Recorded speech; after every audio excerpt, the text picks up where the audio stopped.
Redfall feels confused, old, and unfinished. Worse yet, it's in a head-on race with Star Wars Jedi and Last of Us PC port to see who can have the buggiest game in 2023. Let me say this, Redfall has so many bugs for more than 2 hours we thought one of the bugs was a feature we just hadn't discovered yet.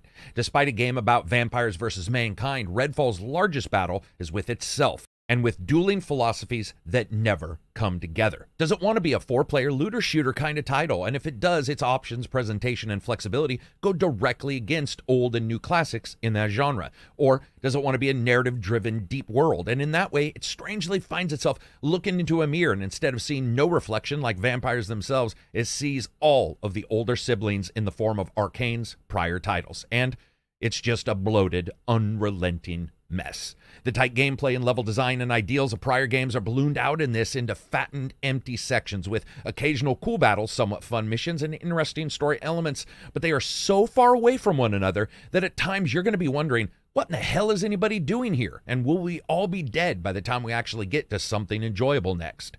Here's my review in progress for Redfall. It's an up to 4-player open world immersive shooter in a world where a longevity experiment has turned the already corrupted men and women of the world into vampires with many of the powers that you'd expect, but none of the romantic idolation. A game that left me unimpressed, unrewarded, and unlikely to suggest it to anyone but the most diehard random shooter fans. If you like the video, subscribe if you want, or continue not to, or thumbs it up and share it if you don't like it. Before we go on, I want to point out one really important thing. I'm a huge fan of a company branching out. Does this play identical to Division or Destiny or Outriders or Dishonored or Prey? No, no, no, no, and no. It shouldn't and it wouldn't. However, the similarities and differences are going to combine in Redfall to create its own game, even if it does something better or worse. And that combined effort is the package. And Redfall makes you wonder where the effort went.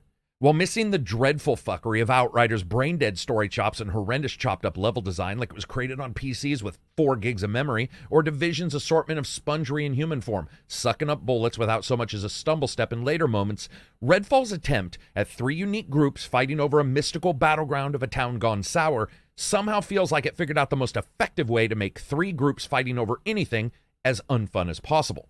Redfall's story is about a longevity experiment that's caused what appears to be vampires to overrun the entire countryside. You and up to 3 friends leap into the shoes of characters in the game world, taking out enemies, missions, and all the undead garbage, and upgrading weapons and skills, all in a very typical service shooter kind of format. It hinges on the somewhat now typical triangle of enemies, groups, fighting one another, in this case those humans and vampires in a private military group, to make you always feel a little offset. Brought into the area to stem the flood of the undead, the private military group is consistently pretty much taking anybody out, regardless of any damage they may cause. And as you do more damage, taking all of the enemies out, you call attention to yourself, and that's when the big bad bosses show up. And one nice thing about Redfall is the weapon variety, because there is a good deal of it, at least within this fiction itself. Expected shotguns and handguns, machine guns from bullpups to G36s, and then flare guns and stake throwers, rapidly shooting an assorted Sherwood forests worth of wood at the human blood-filled hearts of the vampires. Or UV guns, sunburning enemies into somehow brightly dark deaths as they light up and then fade into black dust. Perks run the expected extras that do damage or more headshot hit points taken off or larger reloads, but later on, you're going to get some special ones on each weapon. And of course, getting those guns with a wooden stake at the end to take down a bad guy and shivving him in the heart, that's awesome, especially in combination with good skill use that you get with your characters. Now, regardless of what stake throwers, UV guns, or handguns you do pick, gunplay in Redfall feels at best acceptable. Not great and not horrible, depending on the guns you use. For example, the shotguns aren't that bad. They throw pellets down range with the quickness, and the recoil and the violence that you want is actually there. However, rifles and handguns are less interesting, not really impactful with hits on the enemies, and a little too close to laser guns when you're playing in really intense gun battles. They don't feel horrible, but they don't highlight the game's gunplay in the best way.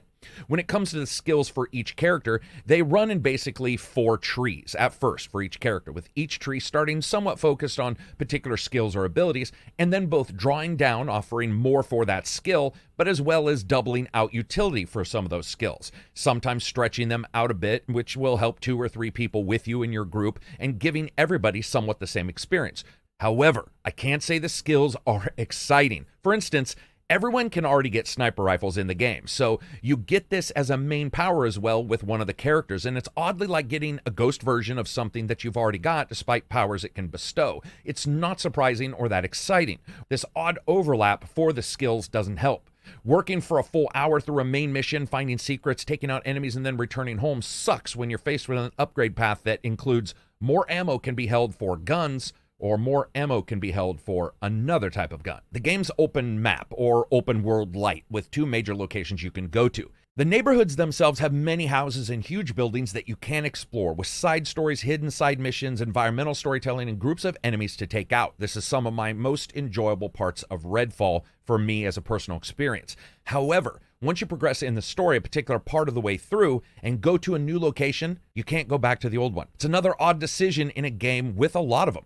Traveling around any location does get faster as you unlock safe houses around the game world, letting you teleport to them and take on some missions from within them as well. As night progresses, the enemies get tougher, and when you add in things like vampire nests, which already make vampires more difficult, then add those 2 together as well as difficulty changes, you can stay on edge and have to really pay attention, otherwise you'll die. Fighting with the same players and heroes also offers you something awesome, and that's building trust. Successful missions add more and more trust between heroes, giving bonuses to XP or speeding up revives. It's not a bad system. Like much of Redfall, though, it almost never works for very long. While the ideas sound, and sometimes you're going to come out of a battle between 2 groups and you can sneak by or take out the enemies one by one or just clean up the stragglers, the game is a goddamn buggy mess, and every time you try to do something like that, it falls apart. Frequently, the AI has huge issues, getting caught up on rocks, trees, lands, or just standing there dumbfounded like they're surprised that they're even there. Strangely enough, so do you. Redfall's movement system is not fundamentally flawed, but it's weakened by invisible small impasses that can trap your characters on the geometry.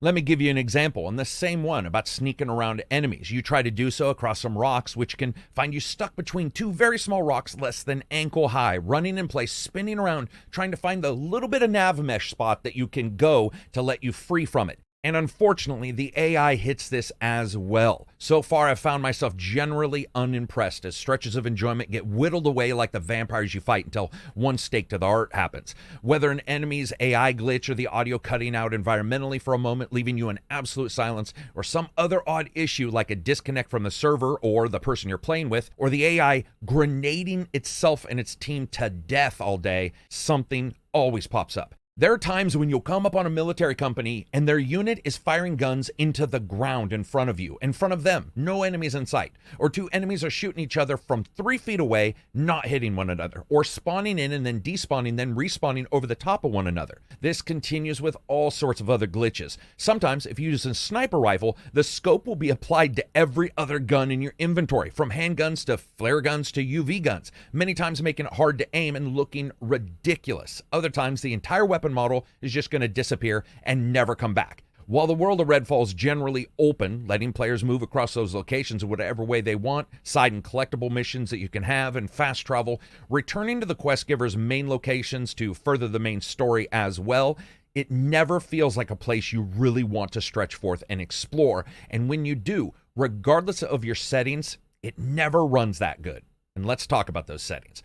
Arcane's games have always had a graphical flair to them, a feel to them, almost like clay sculptures look, especially with Dishonored, or the high fidelity but still artistically unique look of Prey, which is why most of the time Redfall is fundamentally disappointing from a graphical side. It's not that it doesn't look as good as Prey, because it doesn't most of the time. It can look worse than Dishonored, though, which is a game series a full generation older. And this is where the artistic choice really hurts them. Low detail vehicles are one thing, but sparse world design is another. And it means that even gaps in the locations don't have that lived-in apocalypse chic of Division 2, and it's just a mess of the end of the world. Instead, it feels like stretches of low detail landscape that isn't visually interesting to travel through before you get to the next inevitable enemy group of 5 people standing at a park table. This unique idea for artistic delivery isn't exactly reflected on the characters, which I didn't dislike their look.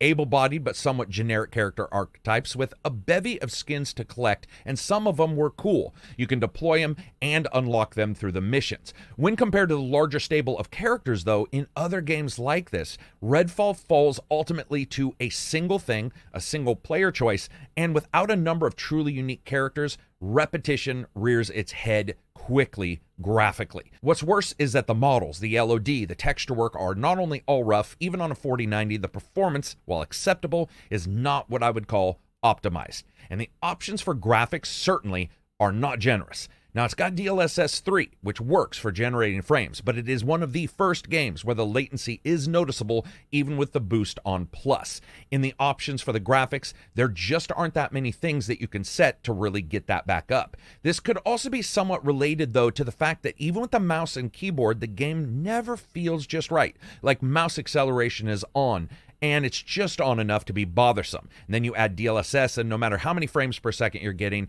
it does not feel responsive. Strangely enough, Redfall also goes for a very unique way in delivering most story missions, with no moving characters in the cutscenes, but instead odd freeze frames, almost like comics. I like the idea. It's got some great voiceovers there. I don't mind the style, but it doesn't do Arcane any favors in making the game look current. While we know the console version is shipping with 30 FPS mode and supposedly a 60 FPS mode later, it starts to make sense when you see how well or not well this runs on high-powered systems. It is a title that doesn't look great and really doesn't run great. Luckily, its audio presentation, at least in some categories, isn't bad, and they do help the gameplay. For example, the presentation for audio, especially ambient audio and environmentals, do a good job to help build suspense. Whispers and demonic voices filtering to you down stairwells, or hearing enemies thunderfooting their way across the broken ceiling above you, that's actually incredibly tense. Firing off shots, sending characters bouncing across the levels, and hammering out the electricity, explosive, and other environmental traps is all handled really well. Musically, Redfall is a very odd choice, though, and I can see it pretty much having no real middle ground if someone likes it or not. It's a mix of strange, almost hip-hop beats with occasionally more expected tracks. It's certainly a very bold choice. Nevertheless, it actually brings up one particular interesting facet of musical design in the game, and it does hurt it a little bit. Audio cues can be increasingly difficult to really understand due to the occasional musical switches and the style that they have chosen.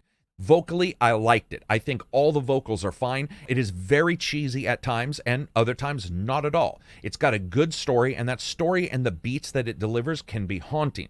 I had no problem with the voice. You just have to remember that this is the writing on the bee vampire territory. And when you collect all that together, and when I jumped in, this code coming in late for reviewers, and it may take longer to really glean the deep gameplay of Redfall, it's how it all came together, or didn't, that I started to notice I wasn't really enjoying myself. Like any trip, the destination is one part, but if the voyage itself is not that enjoyable, the entirety is brought down.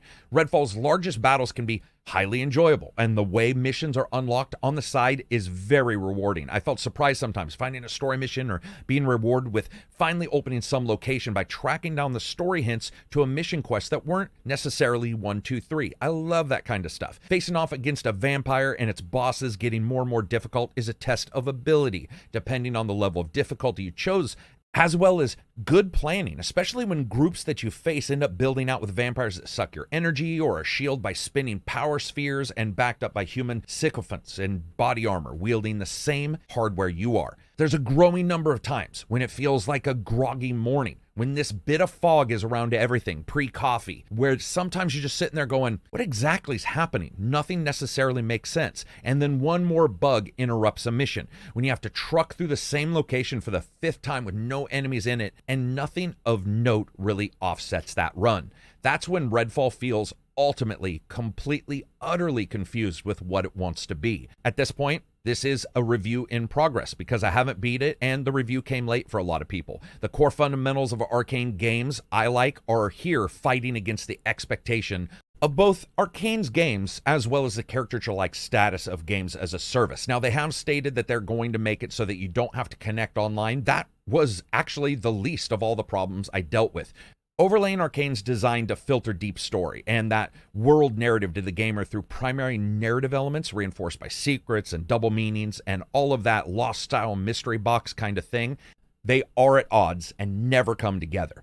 Luckily, this is a Game Pass game, so if you got Game Pass, you can jump in and do this, but I gotta say, this is one more game that's been disappointing, whether it be Jedi, or whether it be The Last of Us remake. There are a lot of these titles that just aren't coming together, whether it be technically or whether it be gameplay-wise. This is one that doesn't come together really as both. So anyway, that's it for me. I hope you guys like the video. If you do, give it a thumbs up. If you don't, give it a thumbs down. I'll update this later, whether, like I said, a video or a podcast.